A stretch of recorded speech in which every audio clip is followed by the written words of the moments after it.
इस शादी के लिए सारे घर वालों को मैंने मनाया। मेरा फायदा यह था कि मेरे घर वालों के चेहरे पर मुस्कुराहट आती, क्योंकि मुझे लगा था कि तुम मुझसे प्यार करती हो। मुझे लगा था कि तुम एक अच्छी पत्नी साबित होगी। हमारे टूटे हुए बच्चे को तुम फिर से जोड़ दोगी, लेकिन हुआ उल्टा, तुमने उसे और ज्यादा तोड़ दिया। शादी वाले दिन चंद्रिका का असली चेहरा वसुधा और देव के सामने आ जाएगा। चंद्रिका बड़ा ड्रामा करेगी और शादी होने नहीं देगी।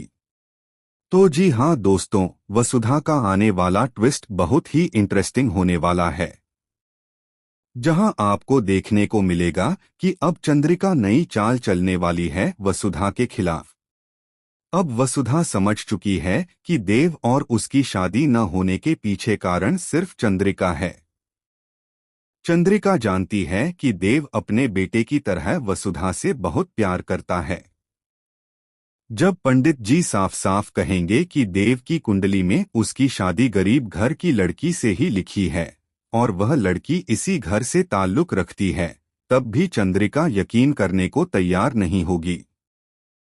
वह पंडित जी से बहस करेगी और यही कहेगी कि चाहे कुछ भी हो जाए, वह इस घर में उस लड़की को नहीं आने देगी जिसे देव पसंद करता है, बल्कि देव की पसंद वही होगी जो चंद्रिका चाहेगी। यहीं पर चंद्रिका का असली रूप वसुधा के सामने आएगा, क्योंकि देव ने वचन दिया है कि वह शादी अपनी मां की पसंद से ही करेगा। उसी वचन की वजह से देव और वसुधा का रिश्ता टूट जाएगा।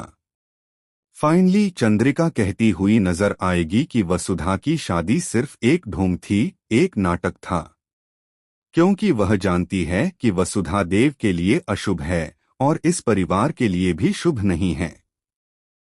हालांकि चंद्रिका खुद भी जानती है कि पंडित जी ने जो कहा है उसके मुताबिक वसुधा ही देव के लिए सही है और वही उसकी पत्नी बनने के योग्य है। लेकिन चंद्रिका मानने को तैयार नहीं होगी और इल्जामों पर इल्जाम लगाएगी। अब वसुधा को भी सच बताना पड़ेगा पूरे परिवार के सामने।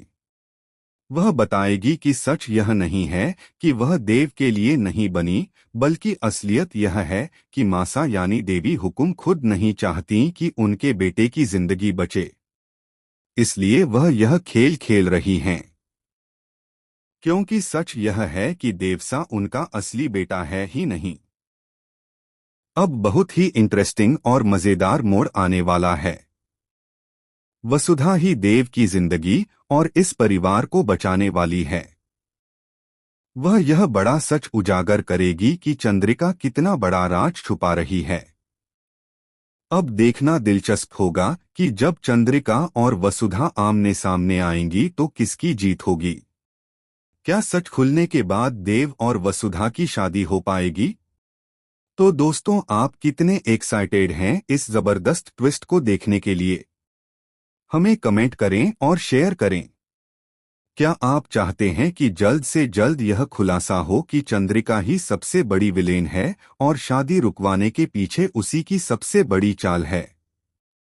तो हमें कमेंट करें। ऐसी टीवी के लेटेस्ट अपडेट्स के लिए चैनल को सब्सक्राइब करना न भूलें।